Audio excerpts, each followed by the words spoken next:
Құрметті бауырлар, Алла Субхана ва Тағаланың міне амалдары бізге бұйырған негізгі мақсат, Абай атамыз айтқандай, біз адам болып жүру.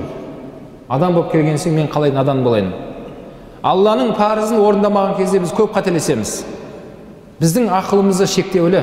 Ақылымызбен бүткіл мәселені шеше алмайсыз. Ақылымыз шектеулі.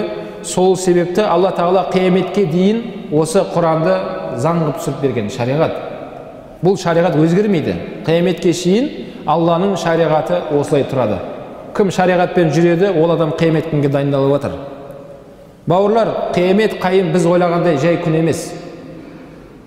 Қиямет жақындаған кезде мынау таңға жуық бір салқын жел тұрады. Жаздың күндері таң намаздан кейін сыртқа шықсаңыз демаласыз. Әдемі бір адамға жағымды жел соғып тұрады. Таңға жоқ. Сондай адамға жағымды жел тұрады дейді. Сөйтіп момын мұсылмандардың жаны солмен үзіледі дейді. Сол желмен кетеді екен. Қиямет жақындаған кезде. Сол кезде Алла Субхана ва Тағаланың шариғатын қатты мән бермей жүрген кісілер, Алланың шариғатын төмен санап жүрген адамдар айтады екен: мыналарға не болды? Мына арамызда жүрген осы пәленше деген көршім, туысым өліп қалды бүгін. Деп момындарды олар сөз қылады дейді. Мыналарға не көрінді? Біз тірі қалып кеттік.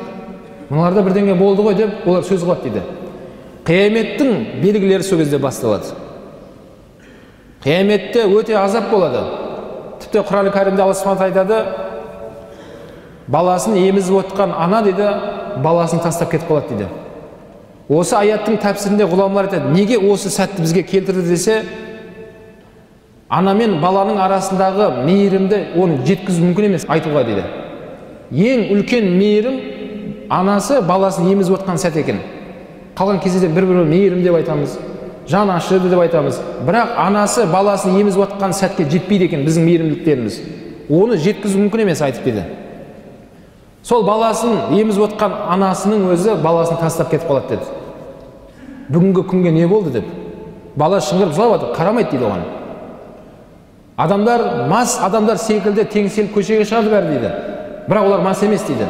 Ол қияметтің күннің ауырлығынан сондай болды. Бесікте жатқан баланың шашы ағарып кетеді дейді. Не үшін десе, қияметтің ауырлығынан.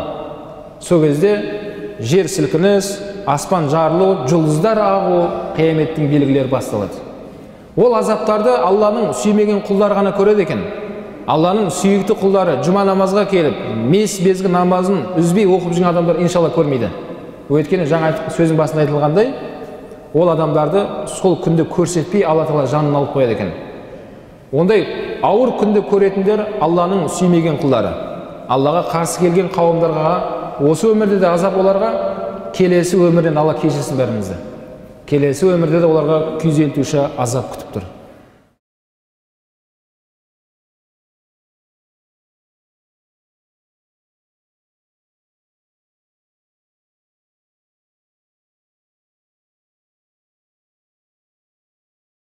Әл-Маруа компаниясы, бізбен бірге болыңыздар. Қажыларға жасалған қызмет біз үшін мәртебелі құрмет.